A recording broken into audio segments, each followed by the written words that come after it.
Hello friends, welcome back to our YouTube channel Bodhisattva PCS. As you know, today is the fourth day of Arambha the Beginning series और today we are going to discuss about Indian national movement अर्थात भारतीय स्वतंत्रता संग्राम जो 1885 से 1911 ईस्वी तक का है।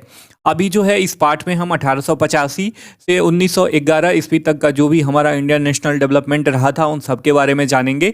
काफ़ी इंपॉर्टेंट सेक्शन है, यहाँ से क्वेश्चन पूछता है। इसी वीडियो से आपको 3 या 4 प्रश्न जो है ज़रूर पूछने वाला है हिस्ट्री वाले सेक्शन में प्रीलिम्स एग्जाम में, तो आप इसे शुरू से लेके लास्ट तक ज़रूर देखना, काफ़ी इंपॉर्टेंट है। ठीक है, एज यू नो कि अभी हम एनसीईआरटी पढ़ रहे हैं 6ठी से 12वीं कक्षा तक की, सबका जो है निचोड़ इसमें समाहित किया गया है। ठीक है, देखिए, और यदि मैं आपको बताना चाहूँगा, यदि आप इस प्रीमियम सीरीज से जुड़ना चाहते हैं तो नीचे डिस्क्रिप्शन बॉक्स में प्रोसीजर का प्रोसेस दिया हुआ है, आप उसको क्लिक करके वहाँ पे नंबर पे कॉल करके आप इस सीरीज़ से या व्हाट्सएप करके इस सीरीज़ से जुड़ सकते हो। तो चलिए शुरू करते हैं। पहले मुझे थोड़ा सा स्पेस चाहिए ताकि मैं आपको बता सकूं कि इंडियन हिस्ट्री क्रोनोलॉजी को कैसे तैयार करना है, ताकि आप कभी ना भूल सको और आपकी अंडरस्टैंडिंग भी ब्रॉड लेवल पे हो। ठीक है, देखिए हमारे पास जो है यहाँ पे काफ़ी ज़्यादा स्पेस है, इसी पे डिस्कस कर लेते हैं। देखिए, सबसे पहली बात कि जब 1885 का साल आपको पता होगा कि इस समय जो है भारतीय राष्ट्रीय कांग्रेस की स्थापना हुई थी। ठीक है, इसके बाद से आप जो भी इंडियन नेशनल मूवमेंट पढ़ोगे उसमें 2 चीज़ें हैं। एक पक्ष में तो है अंग्रेज, ठीक है, ध्यान दीजिएगा, ऐसा कोई बताता नहीं है। ठीक है, एक पक्ष में है अंग्रेज और एक पक्ष में है हमारी भारतीय राजनेता, जो भी उस समय के थे भारतीय लोग या भारतीय नेता। ठीक है, तो अंग्रेज जो है अपनी नीतियों के थ्रू भारत में कुछ करना चाहते हैं और उसके बाद जो है उसके पक्ष में प्रतिपक्ष में भारतीय नेता जो है आवाज़ उठाते हैं। भारतीय नेताओं का उस समय प्राय बन चुका था आपका INC, इंडियन नेशनल कांग्रेस। ठीक है, तो हमें इन्हीं 2 सेगमेंट को लेके पढ़ना है। ठीक है, क्या पढ़ना है? पहले हम देखेंगे कि अंग्रेजों ने क्या किया इन सालों के बीच।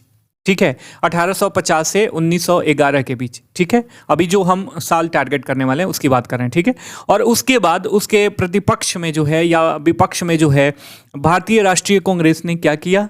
ठीक है, और समाज के विभिन्न लोगों का उस आंदोलन में जो है क्या योगदान था, ये हमारी बेसिक अंडरस्टैंडिंग होनी चाहिए। अंग्रेज कुछ कर रहे हैं, उनके पक्ष में या विपक्ष में जो है भारतीय राष्ट्रीय कांग्रेस है क्या कर रही है, यही सारी चीज़ें हमें समझनी है।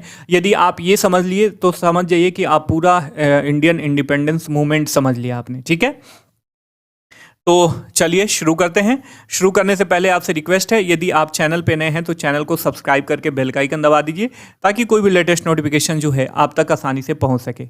ठीक है, काफ़ी मज़ा आने वाला है आज के वीडियो में, तो आप शुरू से लेकर लास्ट तक ज़रूर बने रहना। ठीक है, चलिए शुरू करते हैं। देखिए, हमने जैसे बताया कि हम पढ़ेंगे 1885 से 1911 के बीच का जो भी नेशनल मूवमेंट था इस समय। ठीक है, देखिए, आपको पता होगा कि भारतीय राष्ट्रीय कांग्रेस की स्थापना जो है 1885 ईस्वी में हुई थी और उसके बाद जो है इंडियन नेशनल मूवमेंट का पूरा स्पेक्ट्रम जो है बदल जाता है। ठीक है, मैं आपको बताना चाहूँगा कि जब 1885 में इंडियन नेशनल कांग्रेस की स्थापना हुई तो उसका जो शुरुआती चरण था वह नरम दलीय था। नरम दलीय मतलब वैसे लोग जो प्रार्थना पत्रों में विश्वास करते थे, जो अंग्रेजों से कहते थे, प्रार्थना पत्र लिखते थे, याचना करते थे कि भैया देखो हमारे सोसाइटी के लिए, हमारे लोगों के लिए, हमारे देश के लिए ये काम करो तो ज़्यादा सही होगा। और उनको नरम दलियों को ये विश्वास था कि अंग्रेज ऐसे करेंगे और काफ़ी सभ्य ये लोग हैं और इनका जैसे जैसे ये यहाँ पे आएंगे काम करेंगे तो हमारे देश के लोगों का भी विकास होगा। ठीक है, तो ये थोड़ा सा इसके पीछे जो है कंसेप्ट है नरम दलियों के पीछे, ये हमने जान लिया। अब देखिए, कोई भी संस्था जब एस्टैब्लिश होती है तो उसका क्या होता है, एक उद्देश्य होता है, उसमें कुछ लोग शामिल होते हैं और वे शामिल लोगों का जो है मेन मोटिव होता है, एक कॉमन लक्ष्य होता है। उस कॉमन लक्ष्य के लिए लोग जो है काम करते हैं उस संस्था में।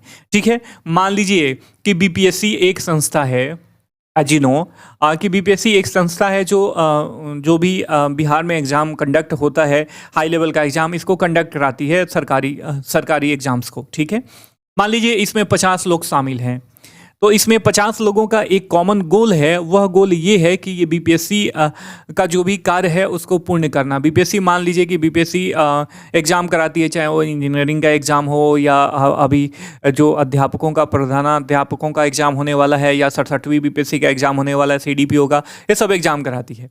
ठीक है, तो इसमें जो पांचों लोगों का जो मेन मोटिव होगा, कॉमन लक्ष्य होगा कि एग्ज़ाम को बढ़िया से कंडक्ट कराना और सिलेक्शन लेना। ठीक है, ताकि जो रिक्त पदें हैं उस पे जो है लोग अपना कार्य दे सकें, कार्य कर सकें। तो उसी तरीके से मैं एक थोड़ा सा बेसिक अंडरस्टैंडिंग आपको यहाँ पे क्लियर करना चाहूँगा। यदि आप इस कंसेप्ट को जो मैं समझाना चाहता हूँ समझ लिए तो समझ जाइए कि पूरा इंडियन नेशनल कांग्रेस आपने समझ लिया। तो इंडियन नेशनल कांग्रेस की स्थापना होती है दोस्त 1885 ईस्वी में। तो इसका क्या होगा, इसमें जो भी लोग शामिल होंगे उनका एक कॉमन लक्ष्य होगा ना। उनका लक्ष्य क्या था कि हमारा जो भारत है, जो परतंत्र है, अंग्रेजों के हाथ से गुलाम है, अंग्रेजों के द्वारा गुलाम है, इसको किसी तरीके से स्वतंत्रता की बेड़ी से मुक्त करना, इसको आज़ाद करना और यहाँ के लोगों का जो है लोक कल्याण करना, इसका कॉमन लक्ष्य हो सकता है। ऐसे आप सोचो शुरुआत में। ठीक है, लेकिन जो है इसमें सबसे बड़ी समझने वाली बात है कि इस सेगमेंट में जो है कोई भी जब आपकी संस्था इस्टेब्लिश होती है तो वो विभिन्न चरणों से गुजरती है। तो उसी तरीके से इंडियन नेशनल कांग्रेस भी विभिन्न चरणों से गुजरी। इसका प्रथम चरण था 1885 से 1905 का, जो नरम दलीय काल कहा जा सकता है। नरम दलों के कॉन्सेप्ट के बारे में हमने देखा कि उनके कार्य करने की पद्धति क्या थी। ठीक है, अब देख लेते हैं फैक्ट्स जो इंडियन नेशनल कांग्रेस के बारे में काफ़ी इंपॉर्टेंट है। इसकी स्थापना जो है 28 दिसंबर 1885 ईस्वी को हुई थी, ध्यान में रखिएगा। और प्रथम अधिवेशन भी इसी दिन को हुआ था, 28 दिसंबर 1885 ईस्वी। ठीक है, इसका प्रथम अधिवेशन जो है ऐसा टारगेट किया गया था कि पुणे में आयोजित किया जाएगा। पुणे में प्रस्तावित था, लेकिन पुणे में क्या हो जाता है कि प्लेग फैल जाता है और प्लेग फैल जाने के कारण मजबूरन जो है इसका स्थान मुंबई में लाया जाता है। मुंबई में आयोजन हुआ 28 दिसंबर 1885 ईस्वी को। ठीक है, और जैसा कि मैंने पहले बताया कि इसका स्थान पुणे में था, जब बाद में बम्बई में आयोजित हुआ तो किस स्थान पे आयोजित हुआ ये पूछता है, कौन सी वैसी वो जगह थी। तो ये स्थान था गोकुलदास तेजपाल संस्कृत कॉलेज, हमेशा पूछा है बीपीएससी ने, तो आप इसे ध्यान में रखिएगा। ये बम्बई के ग्वालियर टैंक में स्थित है। क्या नाम है? गोकुलदास तेजपाल संस्कृत कॉलेज था। और इसी में जो है इंडियन नेशनल कांग्रेस का प्रथम अधिवेशन हुआ 28 दिसंबर 1885 ईस्वी को। ठीक है, इसके संस्थापक थे एलन ऑक्टेवियन ह्यूम, एओ ह्यूम इनको कहा जाता है। ये रिटायर्ड आईसीएस थे, मतलब उस समय के जो इंडियन सिविल सर्विसेज था उससे ही उसके जो है रिटायर्ड कर्मचारी थे। ठीक है, मैं आपको बताना चाहूँगा कि भारतीय राष्ट्रीय कांग्रेस का जो प्रारंभिक नाम था वह भारतीय राष्ट्रीय संघ रखा गया था। ठीक है, प्रारंभिक नाम क्या था? भारतीय राष्ट्रीय संघ। ध्यान में रखिएगा, पूछता है प्रश्न, काफ़ी इंपॉर्टेंट, एक एक लाइन जो है एनसीईआरटी से लिया गया, काफ़ी इंपॉर्टेंट है, ध्यान में रखिएगा। अब बाद में जो है दादा भाई नौरोजी के सुझाव पर जो है इसका नाम आईएनसी रखा गया। INC stand for Indian national Congress. ध्यान में रखिएगा, भारतीय राष्ट्रीय कांग्रेस, इंडियन नेशनल कांग्रेस। ठीक है, भारतीय राष्ट्रीय कांग्रेस। ठीक है, तो आपको यहाँ पे समझ में आ गया होगा कि भारतीय राष्ट्रीय कांग्रेस का प्रारंभिक नाम क्या था? भारतीय राष्ट्रीय संघ था। लेकिन दादा भाई नौरोजी के सुझाव के बाद, किसके सुझाव के बाद? दादा भाई नौरोजी के सुझाव के बाद इसका नाम भारतीय राष्ट्रीय कांग्रेस, इन शॉर्ट आईएनसी रखा गया, in English Indian national Congress रखा गया। ठीक है, इसके प्रथम अध्यक्ष व्योमेश चंद्र बनर्जी थे। देखिए ये जो है यहाँ पे ह्यूमन एरर का पॉइंट है।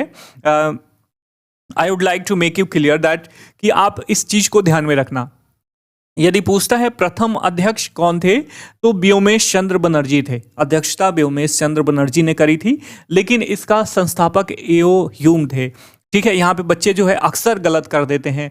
एओ ह्यूम को जो है प्रथम अध्यक्ष मान लेते हैं, संस्थापक को व्योमेश चंद्र बनर्जी मान लेते हैं। ठीक है, तो आपको ध्यान रखना होगा, काफ़ी बेसिक चीज़ें हैं, लेकिन यहाँ पे ह्यूमन एरर होता है, तो मैं आपको जो है यहाँ पे सावधान करना चाहूँगा। ठीक है, अब जैसे हमने पढ़ा कि कोई भी संस्था जब एस्टेब्लिश होती है तो उसका मुख्य उद्देश्य होता है, एक उद्देश्य होता है। ठीक है, जो जिस पे वो प्रथमतः काम करना चाहती है। तो आईएनसी का भी बोले तो इंडियन नेशनल कांग्रेस का भी जो प्रारंभिक उद्देश्य था, प्राथमिक उद्देश्य था, यहाँ से क्वेश्चन पूछा जाता है, तो इसे हम देख लेते हैं। देखिए, सबसे पहले तो एक ये उद्देश्य था कि इसमें जो है इसके द्वारा राष्ट्रवादी आंदोलन चलाना। ठीक है। दूसरा, लोगों को राजनीतिक शिक्षा देना। उस समय के लोग थे, एक तो लिटरेसी काफ़ी कम थी, लोगों को जो है अपने पेट पालने में ही अपना सारा जीवन लोग व्यतीत कर देते थे। तो इन लोगों को ज़्यादा सोचने का मौका नहीं मिलता था कि राजनीतिक स्थिति क्या है, आर्थिक स्थिति क्या है, इन सारी चीज़ों के बारे में सोचने का मौका नहीं मिलता था। सुबह उठते थे, काम पे जाते थे, किसी तरह रोजी रोटी का कमाते थे और खा पी के फिर सो जाते थे, फिर सुबह उठ के वहीं काम होता था।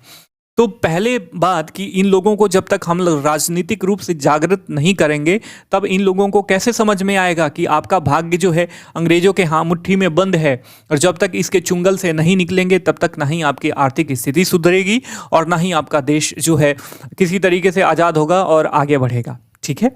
उसके बाद इसका जो एक बेसिक रिक्वायरमेंट था मुख्यालय की, तो इनके प्राथमिक उद्देश्य में मुख्यालय स्थापित करना भी था। उसके बाद देखिए, उस समय जो है किसी भी तरीके से यदि कहा जाए तो पूर्णतः राष्ट्रवाद की भावना जो है भारत में विद्यमान नहीं थी।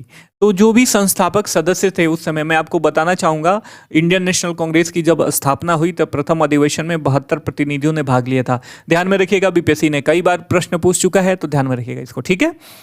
तो उस समय क्या था कि सब लोग बाइफरकेटेड थे, सब लोगों का थॉट प्रोसेस जो है अलग अलग था, अलग अलग चीज़ें चाहते थे।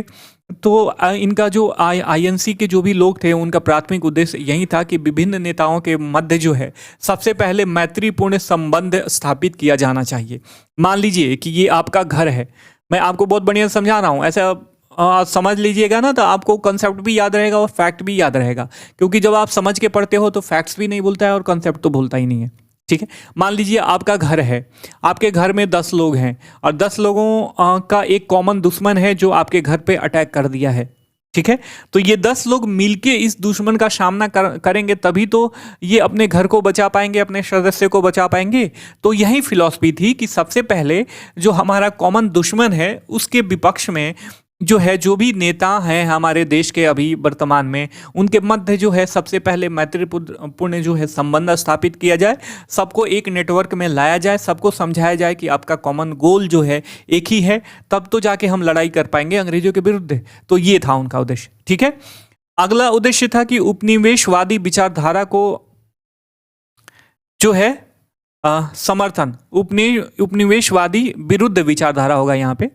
ठीक है, माफ कीजिएगा, उपनिवेशवादी विरुद्ध विचारधारा को समर्थन देना। ठीक है। बहुत लोग तो ये कहते थे कि चलिए उपनिवेशवाद सही है, आ रहे हैं, वो अपना कमा रहे हैं और यहाँ से ले जा रहे हैं, साथ साथ हमारा भी विकास कर रहे हैं, तो हमको कौन सी दिक्कत होने वाली है, हमको काम मिल जाता है, थोड़ा बहुत पैसे मिल जाते हैं, खा लेते हैं। तो लोगों का ऐसा विचार था। तो आईएनसी का प्राथमिक उद्देश्य ये था कि ये विचारधारा जो है गलत है, इसके विरुद्ध में तुम खड़े हो, तभी जो है जाके तुम्हारा पूर्णतः विकास होगा, जैसे कि मैंने पहले बताया। ठीक है। और एक समान राजनीतिक तथा आर्थिक कार्यक्रम हेतु देशवासियों को एकमत कराना, राष्ट्रीय भावना को जागृत करना, जैसे मैंने पहले ही डिस्कस कर लिया है, भारतीय राष्ट्रीय भावना को प्रोत्साहन और उसका प्रसार करना। तो यदि आपसे कोई पूछे कि आईएनसी का प्राथमिक उद्देश्य क्या था, तो आई होप कि आप आसानी से बता लोगे और डरोगे नहीं। ठीक है। मैं आपको बताना चाहूँगा, एक काफ़ी इंपॉर्टेंट लाइन है, हमेशा पूछा जाता है। इंडियन नेशनल कांग्रेस, भारतीय राष्ट्रीय कांग्रेस की स्थापना के समय जो है भारत का वायसराय लॉर्ड डफरिन था। ध्यान में रखिएगा, कौन था? Lord Dufferin. काफ़ी इंपॉर्टेंट है, प्रश्न यहाँ से राइज होता है दोस्त। ठीक है। आई होप कि आपको वीडियो का कंटेंट समझ आ रहा होगा, जो मैं समझा रहा हूँ आप समझ पा रहे होगे। अभी तक बने हुए हो तो वीडियो को लाइक करके चैनल को जरूर सब्सक्राइब कर लीजिए, ताकि हम भी मोटिवेट हो सके। ठीक है। अब बात आती है कांग्रेस के स्थापना के पीछे की अवधारणा। ठीक है। आपने देखा होगा कि इसकी स्थापना, आईएनसी की स्थापना एक अंग्रेज ने करी थी, एक व्यक्ति ने करा था जिसका अंग्रेजी नाम था एओ ह्यूम। तो क्या आपके मन में ये क्वेश्चन स्ट्राइक किया? यदि नहीं स्ट्राइक किया तो आप समझ जाओ कि आप ना मतलब मजे लेके नहीं पढ़ते हो। मान लीजिए कि ये जो भारतीय राष्ट्रीय कांग्रेस था, ये तो ये अंग्रेजों के विरुद्ध था ना, और भारतीयों के हित के लिए ये प्रमता जो हमें दिखता है वो ये लगता है कि भारतीयों के हित के लिए एस्टेब्लिश किया गया था। तो अंग्रेज यहाँ पे क्यों सहायता करेंगे इंडियन नेशनल कांग्रेस को एस्टेब्लिश करने में, क्योंकि ये तो लड़ती थी अंग्रेजों के विरुद्ध ही ना। तो आपने सोचा, ये नहीं सोचा तो मैं आपको बताना चाहूँगा। इसी अवधारणा को लेके जब लोगों ने सोचा कि अरे भैया ये एओ ह्यूम भाई साहब कहाँ से आ गए और इन्होंने आईएनसी की स्थापना क्यों करवाई, ठीक है। तो इसके पीछे जो है, जो हमारे लीडर्स थे, हमारे राजनीतिक पूर्वज थे, उनके बीच दो थियरी काम करती है। एक थियरी है सेफ्टी वॉल्व की और दूसरी थियरी है ताड़ित चालक या उत्प्रेरक, यूं कहें, ठीक है। अब देख लेते हैं कि इन दोनों थॉट प्रोसेस को, इन दोनों विचारधारा को कौन से लोग समर्थन देते थे, ठीक है। तो पहले देख लेते हैं सेफ्टी वॉल्व।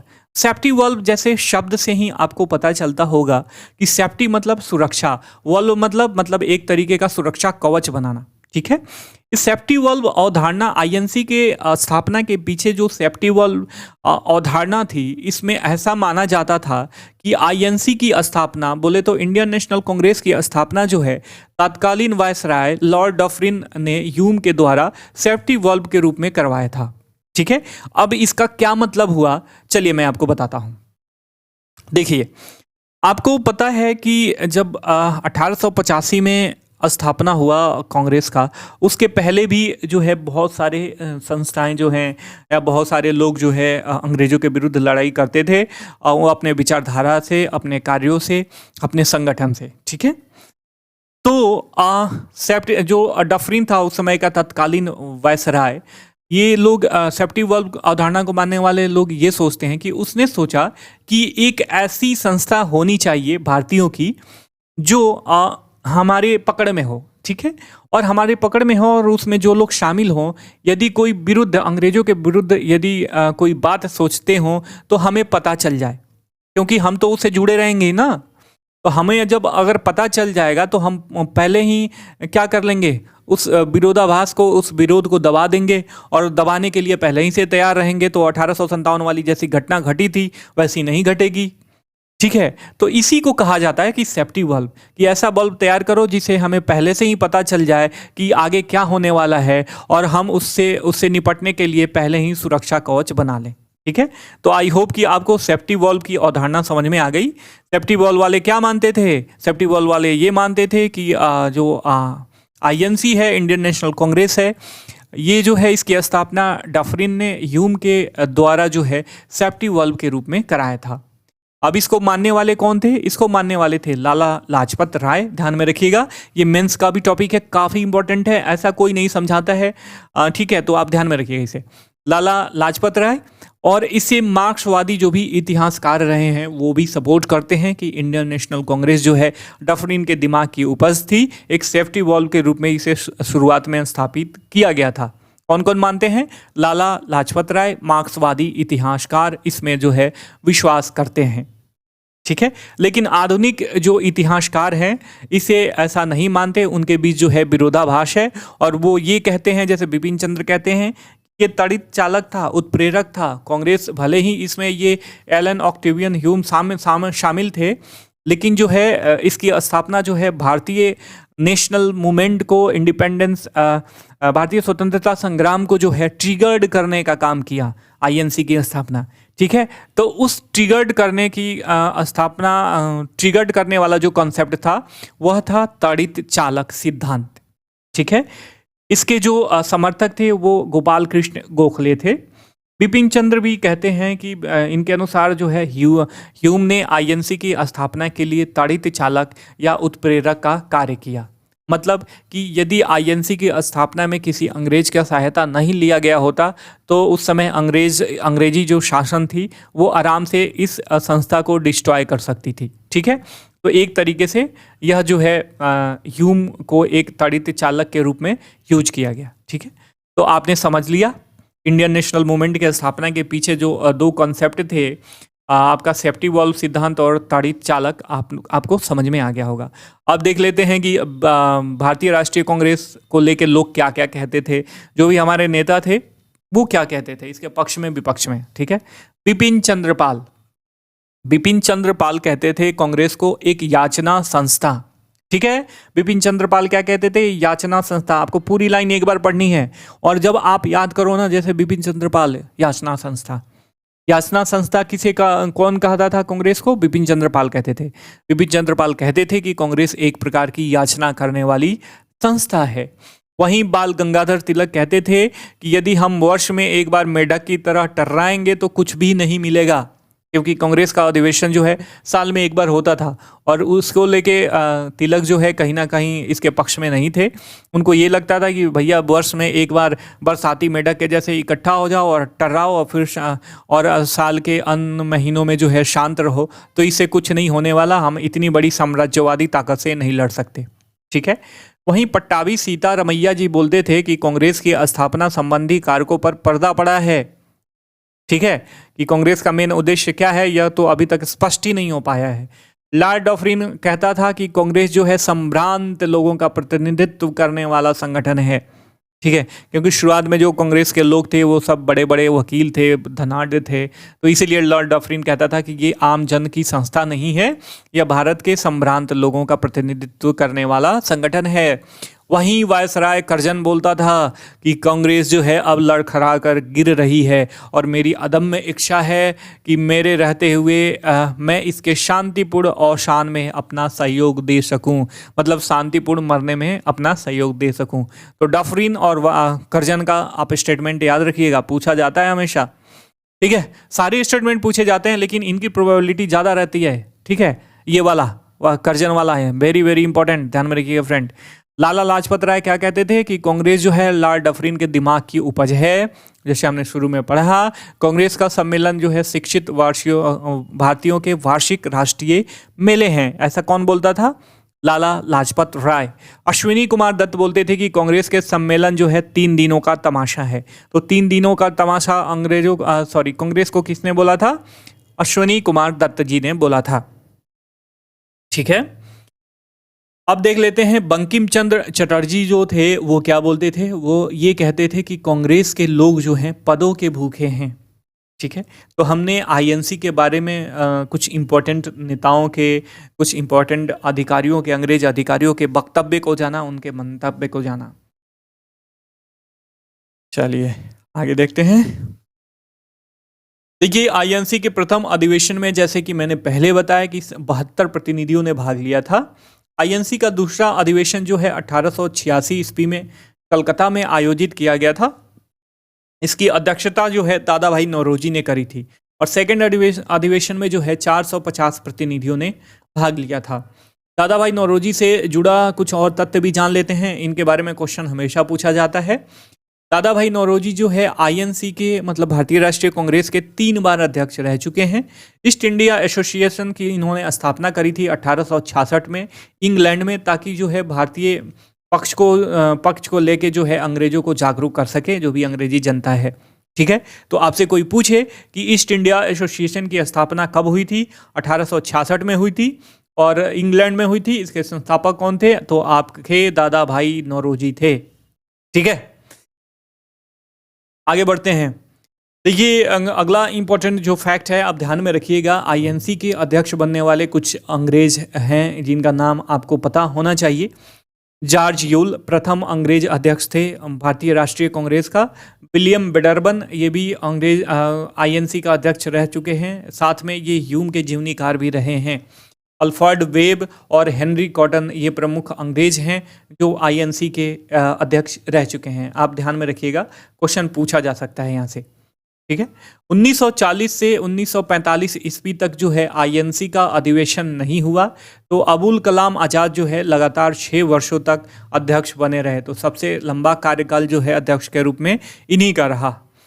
आज़ादी के समय आईएनसी के अध्यक्ष जो है जेबी कृपलानी थे।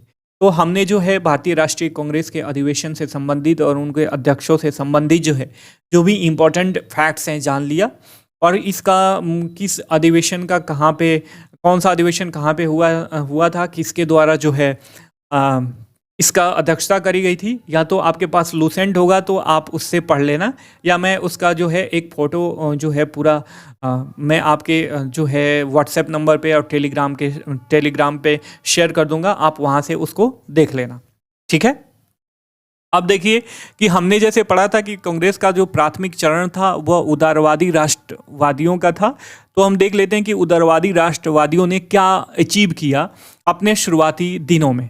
ठीक है, काफ़ी इंपॉर्टेंट है। आप देखिए, सबसे पहले इन्होंने अंग्रेजों की आर्थिक नीतियों की आलोचना करी, जिसमें आरसी दत्त और आपके दादा भाई नौरोजी काफ़ी प्रमुख पर्सनालिटीज़ रहे हैं। और ड्रेन ऑफ वेल्थ थियरी का डेवलपमेंट हुआ था, जो हम भारतीय अर्थव्यवस्था पे जो है अंग्रेजी शासन का प्रभाव पढ़ेंगे तो उसमें पढ़ेंगे पूरा डिटेल से। ठीक है, व्यवस्थापिका में इन्होंने कुछ संवैधानिक सुधार भी किया था, जिसमें इंडियन काउंसिल एक्ट जो है 1892 शामिल था। ठीक है, इंडियन काउंसिल एक्ट 1892 काफ़ी इंपॉर्टेंट है, ध्यान में रखिएगा, हम इसको आगे के क्लास में भी पूरा डिटेल से पढ़ेंगे। सामान्य प्रशासनिक सुधार हेतु इन्होंने कुछ अभियान भी चलाया। उसके साथ साथ भारतीय नागरिकों के अधिकारों की रक्षा भी इन्होंने की। तो ये थे इनकी कुछ महत्वपूर्ण उपलब्धियां, जिसके बारे में आने वाले क्लासों में हम एक एक करके डिटेल से पढ़ते जाएंगे। ठीक है, अब बात आती है 1905 से 1909 के बीच यह उग्र राष्ट्रवाद का उदय था।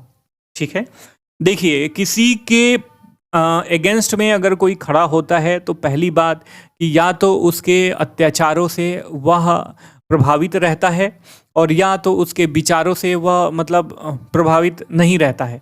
ठीक है, अत्याचारों से वो प्रभावित रहता है या विचारों से प्रभावित नहीं रहता है। ध्यान में रखिएगा, प्रभावित रहता है, नहीं विचारों से प्रभावित नहीं रहता है। अत्याचारों से प्रभावित मतलब अंग्रेज जो है काफ़ी यदि अगर कुछ करते हैं तो इनके खिलाफ कुछ होना है। उसी तरह यदि उदारवादी जो है कुछ किए और उसमें सफल न हुए तो एक्चुअली तो उदारवादी जो थे वो तो अपने देश के ही थे ना, तो अपने देशों के लोगों के ऊपर अत्याचार तो नहीं करेंगे। तो बात बच जाती है इनके विचारों की। तो कहीं ना कहीं इनके विचारों से क्लैश होता था। इंडियन जो भी उस समय इंडियन हित था, भारतीय हित थे, उसको वो साध नहीं पाते थे, अंग्रेजों से ढंग से मांग नहीं पाते थे। तो इन्हीं के विपक्ष में इन्हीं के कार्य उदारवादियों के जो उदारवादी थे ना, उदारवादियों के कार्यों को ये नापसंद करते थे। ठीक है, कुछ लोग ऐसे थे जिनको उग्रवादी कहा गया। ये चाहते थे कि जल्द से जल्द जो है अंग्रेज हमारे बात सुने और हमारा लक्ष्य जो है जल्द से जल्द प्राप्त हो। ठीक है, तो यही है उग्रवादी, जो उदारवादियों के कार्य प्रणाली से जो है प्रभावित नहीं थे। ठीक है, और कुंठित थे। उग्र राष्ट्रवाद का उदय जो है 1905 से 1909 के बीच होता है। इसमें हम देख लेते हैं कि कारण क्या था। जैसे कि हमने पहले बताया कि कारण क्या था उग्र राष्ट्रवाद के उदय का। उदारवादियों की जो अनुनय विनय की नीति थी वह अप्रभावी रही। देखिए, हम इसमें पढ़ेंगे जैसे 1905 में बंगाल पार्टीशन हुआ। तो बंगाल पार्टीशन की जो सार्वजनिक घोषणा करी गई थी वह 1903 में ही कर दी गई थी। ठीक है, सार्वजनिक घोषणा जो है उजागर कर दी गई थी 1903 में कि बंगाल पार्टीशन होने वाला है। उसी समय से इसके विरोध में जो उदारवादी थे ये प्रार्थना पत्र देते रहे, अनुनय विनय भी करते रहे कि भैया ऐसे मत करो, ये हमारे लिए सही नहीं है। लेकिन अंततोगत्वा अंग्रेजों ने इनकी एक भी नहीं सुनी और 1905 में जो है बंगाल का पार्टीशन कर दिया।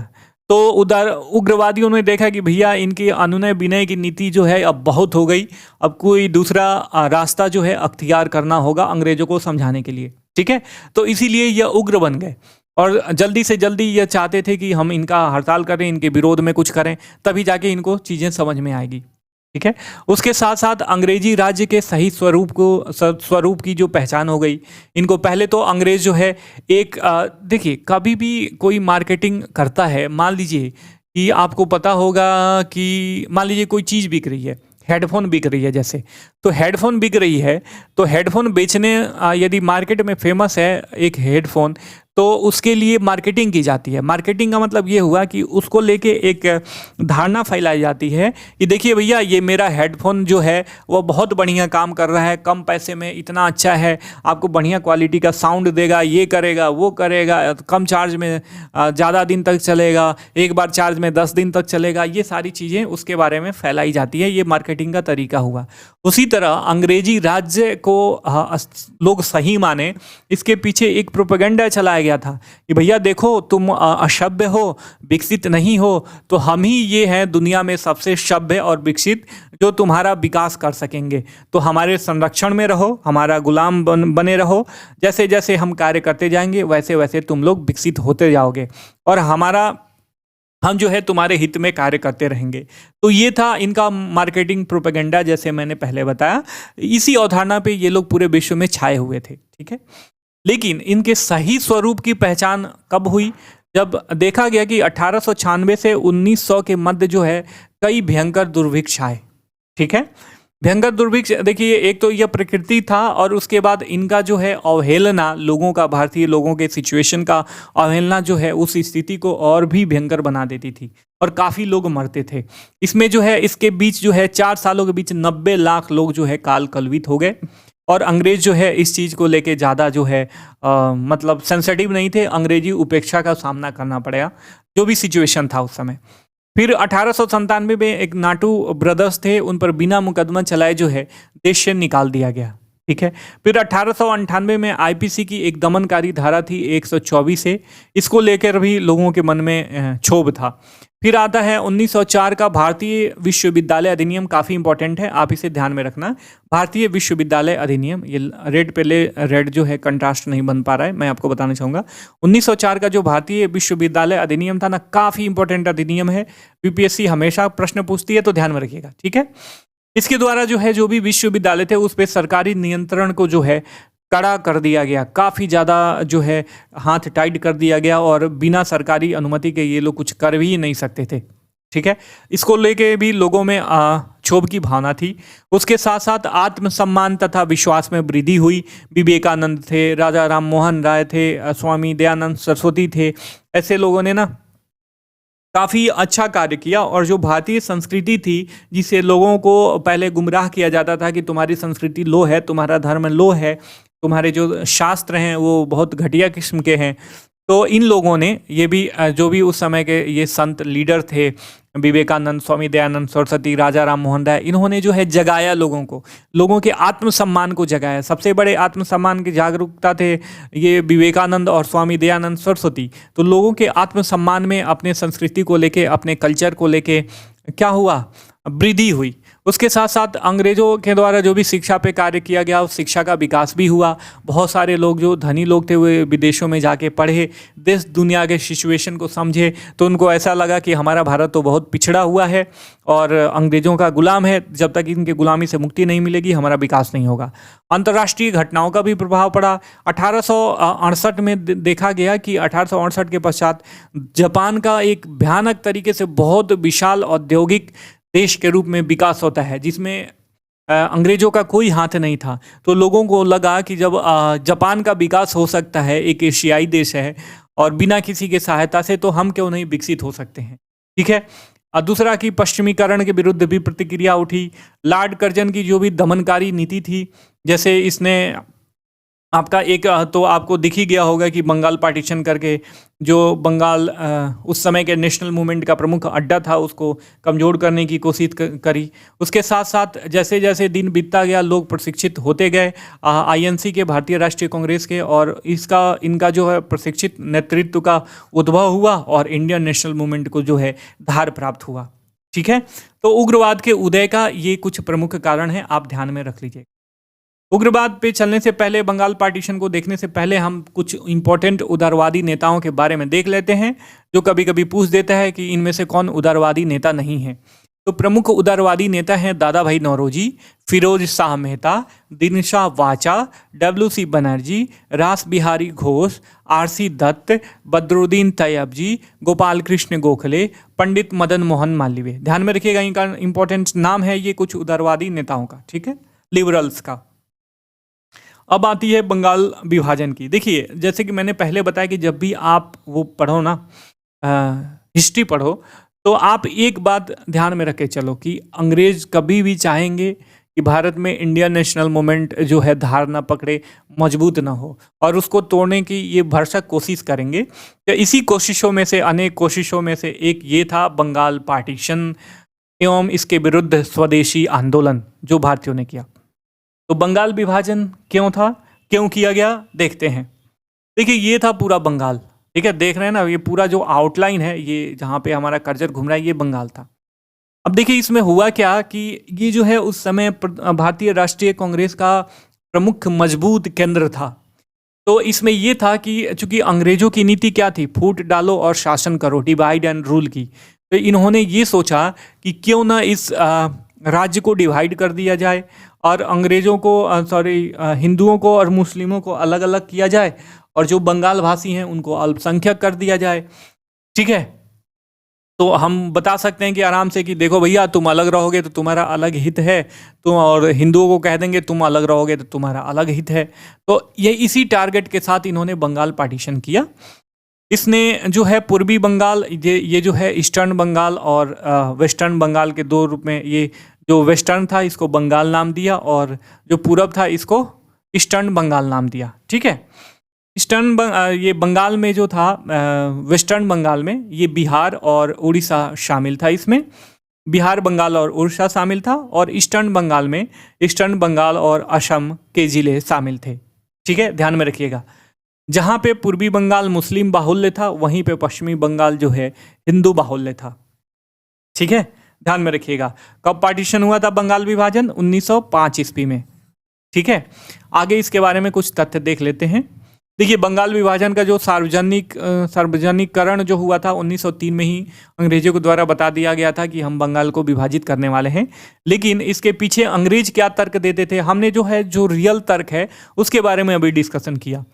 ठीक है, जो अंग्रेज तर्क क्या देते थे, अंग्रेज तो डायरेक्ट हम नहीं कह सकते ना कि भैया तुम्हारा जो मानसिकता है अंग्रेजों के विरुद्ध, इसको तोड़ने के लिए जो है हमने बंगाल पार्टीशन किया है। वो ये तर्क देते थे कि 78 मिलियन उस समय की जनसंख्या थी अप्रॉक्स। ठीक है, आप एक बार डाटा देख लीजिएगा, 78 मिलियन जनसंख्या थी। इसको जो है तोड़ने के लिए ये क्या करे, इन्होंने बताया कि इतनी बड़ी विशाल आबादी है, इसका प्रशासन जो है चलाना काफ़ी कठिन हो रहा है, तो क्यों ना इसे हम 2 जिलों में, 2 हिस्सों में बांट दें ताकि हम प्रशासन जो है अच्छे से चला सकें।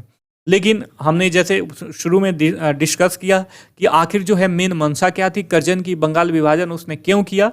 उसे जो है बंगाल को दुर्बल करना था, क्योंकि बंगाल भारतीय राष्ट्रवाद का उस समय का प्रमुख केंद्र था।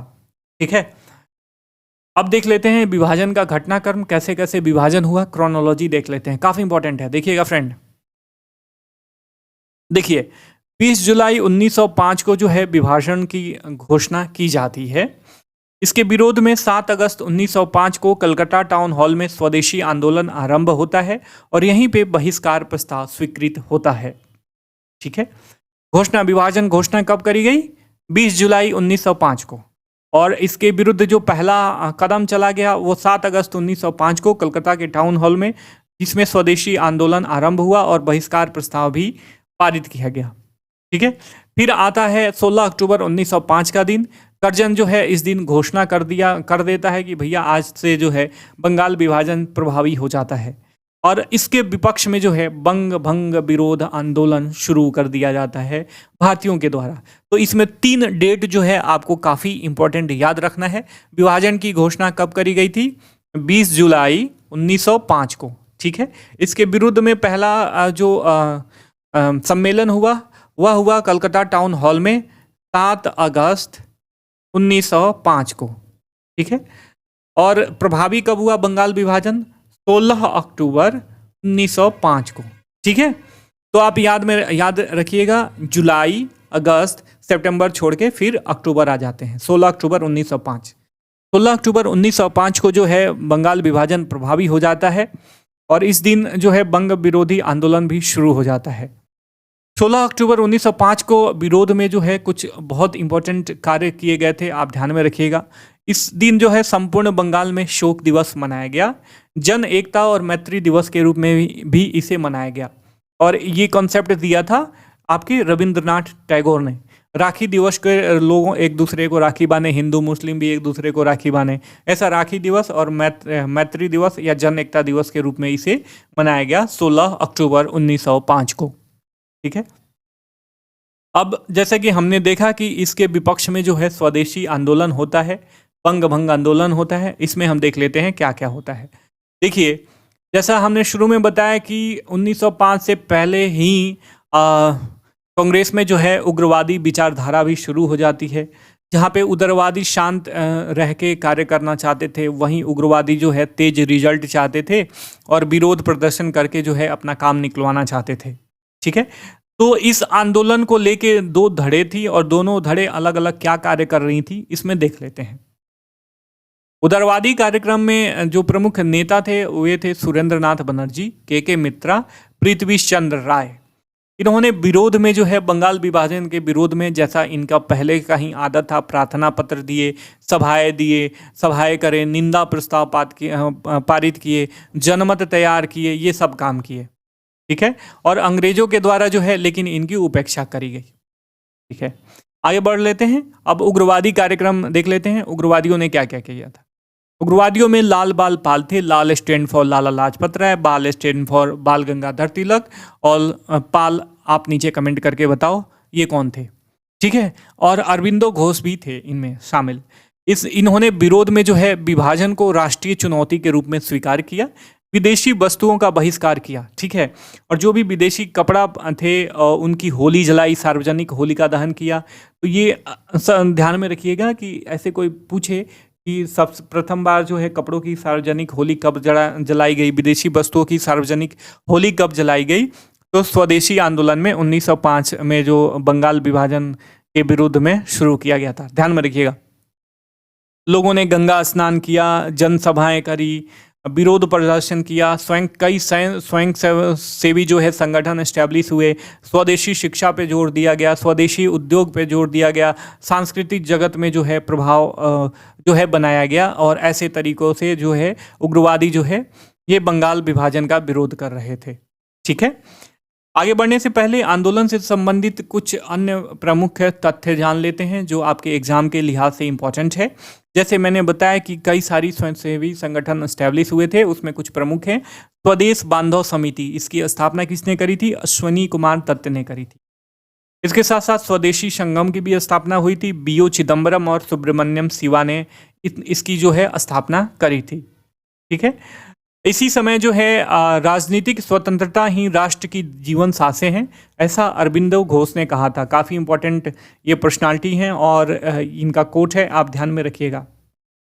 ठीक है, इसी मूवमेंट में जो है, स्वदेशी मूवमेंट में जो है नेशनल काउंसिल ऑफ एजुकेशन, भारतीय राष्ट्रीय शिक्षा परिषद की स्थापना हुई थी 15 अगस्त 1906 को, जिसका उद्देश्य था देशवासियों में राष्ट्रीय दृष्टिकोण विकसित किया जा सके। ठीक है, इसी के तहत जो है Indian society of oriental art की भी स्थापना हुई थी 1907 में, और इसके तहत जो है नंदलाल बोस छात्रवृत्ति पाने वाले प्रथम व्यक्ति थे, प्रथम छात्र थे। ठीक है, अब देख लेते हैं, जैसा कि हमने पहले बताया कि शुरुआत में कि कभी भी जब आप नेशनल मूवमेंट पढ़ो, यदि अंग्रेज कुछ करते हैं तो उसके विरोध में कांग्रेस क्या कर रही है, यही जो मेन थीम है आपको देखना है। ठीक है, तो इस समय जो है भारतीय राष्ट्रीय कांग्रेस की क्या स्थिति थी 1905 में, इसके बारे में देख लेते हैं कि वो क्या सोच रही थी। 1905 में जो है INC का बनारस अधिवेशन होता है गोपाल कृष्ण गोखले की अध्यक्षता में। इसमें 2 प्रस्ताव पारित होते हैं। एक कर्जन की प्रतिक्रियावादी नीतियों एवं बंगाल विभाजन की आलोचना किया गया, और दूसरे प्रस्ताव में बंग भंग विरोधी आंदोलन एवं स्वदेशी अभियान को जो है समर्थन किया गया। ठीक है, अब देखिए, ये तो हो गया कि 1905 में क्या क्या किया गया, कहाँ पे अधिवेशन हुआ था, किसकी अध्यक्षता में हुआ था, और कौन से 2 प्रस्ताव जो है पारित किए गए थे। अब देखिए, यहाँ पे बात आती है, चूंकि इस समय कांग्रेस में जो है उदारवादी, लिबरल और जो एग्रेसिव लीडर थे, इनका समावेशन हो जाता है। दोनों अलग अलग तरीकों से लक्ष्यों को पाने की कोशिश करते हैं। तो यहाँ पर भी इनका जो है ये इंटरेस्ट ऑफ क्लैश हो जाता है। ठीक है, क्लैश ऑफ इंटरेस्ट हो जाता है। और ये इंटरेस्ट क्या मतलब, एक थॉट प्रोसेस और एक कार्य करने के तरीकों को लेके इनके बीच क्लैश हो जाता है, जहाँ पे उग्रवादी ये चाहते थे कि जो स्वदेशी आंदोलन है इसको पैन इंडिया लेवल पे हम एक्सपैंड करें और अंग्रेजों के विरुद्ध जो है एक साथ मिलकर लड़ें।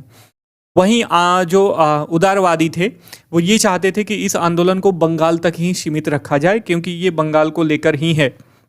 ठीक है, तो कहीं ना कहीं इसमें उदारवादियों की ही गलती थी, क्योंकि उदारवादी जो है अभी भी अंग्रेजों की दुष्टता को ये नहीं समझ पाए थे, भांप नहीं पाए थे, और उनको ये लग रहा था कि भैया ये तो बंगाल की ही बात है ना, वे पैन लेवल इंडिया के बारे में नहीं सोचते थे। तो ये अभी शायद इनके बीच ये डेवलप नहीं हुआ था कि पूरा भारत जो है राष्ट्र है, और किसी एक हिस्से में अगर कुछ दिक्कत होती है तो पूरे राष्ट्र को एक साथ खड़ा होना चाहिए। ठीक है, तो इस चीज को लेके इनके बीच जो है मतभेद पैदा हो गया, और ये दोनों एक दूसरे के पक्के दुश्मन बन गए। आगे देखते हैं। अब देखिए कि जैसे हमने देख लिया कि बंगाल विभाजन कब हुआ, क्या क्या आंदोलन हुआ, अंग्रेज की क्या स्थिति थी, कांग्रेस की क्या स्थिति थी, और उग्रवादी और उदारवादी क्या सोचते थे इस आंदोलन को लेके। अब देख देते हैं कि जैसे कि मैंने पहले बताया कि हमें ये भी देखना चाहिए कि कोई भी आंदोलन में जन सहभागिता का दायरा कितना है, कौन कौन से लोग शामिल होते हैं। तो देखिए, इस आंदोलन में विद्यार्थियों की सक्रिय भूमिका रही थी। महिलाओं ने भी पहली बार घर से चारदीवारी से बाहर निकला। जो शहरी और मध्यवर्गीय महिलाएं थी, ये काफ़ी ज़्यादा भाग लिया। साड़ी की दुकानों के सामने जो है, जो भी मध्य के दुकान थे उसके सामने जो है इन्होंने धरना दिया। और जो लोग भी स्वदेशी आंदोलन में, जैसे कोई भी यदि विदेशी सामान का यूज करता है तो ये कहा गया कि जो हजाम है, जो नाई है, वो उनका बाल न काटे, धोबी उनका कपड़ा न धोए, उनका सामाजिक बहिष्कार करे एक तरीके से। ठीक है, उच्च एवं मध्यवर्गीय अधिकांश मुस्लिम नेता जो है आंदोलन से दूर रहे, फिर भी अनेक नेताओं जैसे अब्दुल रसूल, लियाकत हुसैन, मौलाना आज़ाद आदि ने इस आंदोलन में भाग ले लिया। ठीक है, तो हमने देख लिया जनसहभागिता का दायरा। अब देखिए, इसी काल में जो है, इसी टसल में जो है उग्रवादी वर्सेस उदारवादी विचारधारा के बीच जो है एक कांग्रेस का अधिवेशन होता है सूरत में 1907 ईस्वी में। ध्यान में रखिएगा, कब होता है? 1907 ईस्वी में। इसमें जो है उदारवादियों और उग्रवादियों के जो है विचार क्लैश इतने हाई लेवल पे पहुंच गए थे, पूरा सुपरलेटिव डिग्री पे पहुंच गए थे, और वहां से उनके बीच लड़ाई होना जो है लाजमी था। विवाद का वहाँ पे मुख्य केंद्र रास बिहारी घोष जी थे। उग्रवादी चाहते थे कि रास बिहारी घोष को अध्यक्ष बनाया जाए, वहीं उग्रवादी लाला लाजपत राय को कांग्रेस के सूरत अधिवेशन 1907 का जो है अध्यक्ष बनाना चाहते थे। अंततः हालांकि जो है घोष ही अध्यक्ष बने, रास बिहारी घोष। ठीक है, और इस अधिवेशन का स्थान कहाँ था? सूरत, ताप्ती नदी के किनारे, 26 दिसंबर 1907। ठीक है, इंपॉर्टेंट डेट है, याद रखना। कांग्रेस में फूट पड़ गई, काफ़ी ज़्यादा लात घूसा चला इनके बीच, आपस में एक दूसरे से लड़े, एक दूसरे पे कुर्सियाँ फेंके, टेंट उखाड़ दिए, जैसा कि आजकल भी देखने को मिलता है। ठीक है, अब इसमें क्या था, चूंकि इनमें एकता नहीं रही और एकता में फूट पड़ गया, तो अब अंग्रेजों को भैया तो मौका मिल गया। अब अंग्रेज छोड़ने वाले नहीं थे। अंग्रेज जो है, जहां एक तरफ उदारवादियों को, क्योंकि उनको लगता था कि उदारवादियों से उनको ज़्यादा हानि नहीं है जितना हानि इनको उग्रवादियों से है, तो एक तरफ उन्होंने उदारवादियों को संतुष्ट करने की और ऐसा शो ऑफ करने की कोशिश करा कि देखिए हम तुम्हारे पक्ष में हैं, वहीं इन्होंने उग्रवादियों को दबाना शुरू किया। उग्रवादियों को दबाने के क्रम में जो है लाला लाजपत राय को गिरफ्तार कर बर्मा निर्वास पे भेज दिए। पाल को गिरफ्तार कर जो है 6 महीने का जेल दे दिया गया। वहीं बाल गंगाधर तिलक को जो है बर्मा निर्वास पे भेज दिया गया 6 सालों के लिए।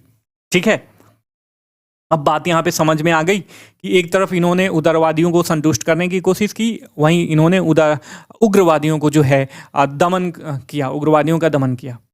अब बात आती है, अब देखिए इन्होंने उदारवादियों को जो है संतुष्ट करने की कोशिश को लेके, उनको पैसिफाई करने की कोशिश को लेके एक सुधार पेश किया, जिसको बोला जाता है मार्ले मिंटो सुधार, also known as Indian council act 1909। तो मार्ले मिंटो सुधार कब हुआ था? 1909 ईस्वी में। ठीक है, ध्यान में रखिएगा। अंग्रेजों की नीति इसके पीछे क्या थी? वो उदारवादियों को पैसिफाई कर सकें, खुश कर सकें।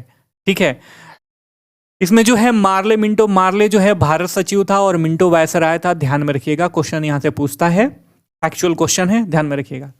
इसका जो मार्ले मिंटो सुधार का जो है प्रमुख प्रावधान था, वो ये था कि केंद्रीय एवं प्रांतीय विधान परिषदों में सदस्यों की संख्या में वृद्धि हो। ठीक है, वृद्धि तो कर दी गई, लेकिन इसमें निर्वाचित सदस्य जो है काफ़ी कम थे।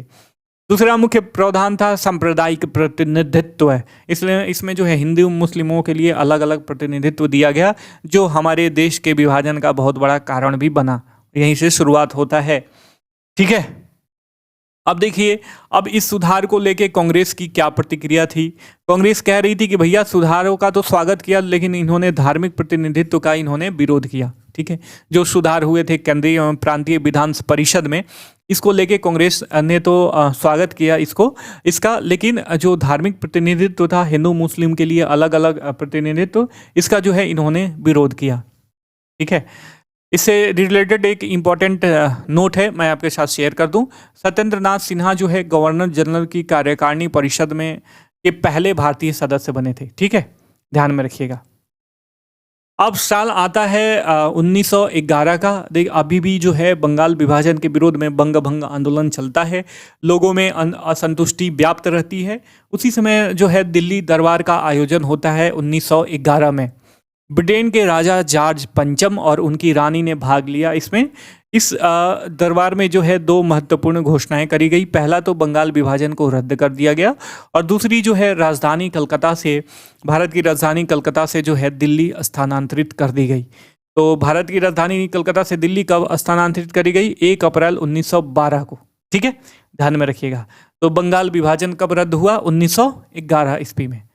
काफ़ी इंपॉर्टेंट है। हुआ कब था? 1905 में इसकी घोषणा और लागू हुआ था, लेकिन 1911 में जो है इसको रद्द कर दिया गया। तो ये था आज का लेक्चर, काफ़ी इंपॉर्टेंट। आई होप कि मेरा प्रेजेंटेशन और वीडियो का कंटेंट आपको अच्छा लगा होगा माय डियर फ्रेंड्स। अच्छा लगा होगा तो वीडियो को लाइक करना, अपने फ्रेंड्स के साथ भी शेयर कीजिए, ताकि इसका लाभ जो है मैक्सिमम लोगों तक पहुंच सके। और इस प्रीमियम सीरीज को ज्वाइन करना चाहते हैं तो नीचे डिस्क्रिप्शन बॉक्स में जो प्रोसीजर दिया हुआ है उसको फॉलो करके आप ज्वाइन कर सकते हो। काफ़ी कम फी है, काफ़ी कम फी में इतना बढ़िया कंटेंट आपको कोई नहीं दे सकता। वो फी नहीं है, जस्ट एक सपोर्टिंग मनी है इस चैनल के लिए। ठीक है, और चैनल को सब्सक्राइब कीजिए, बेल का आइकन दबाइए, ताकि कोई भी लेटेस्ट नोटिफिकेशन आप तक आसानी से पहुंच सके। ठीक है, फिर मिलते हैं कल, तब तक के लिए साइनिंग ऑफ, टेक केयर, जय हिंद, जय भारत।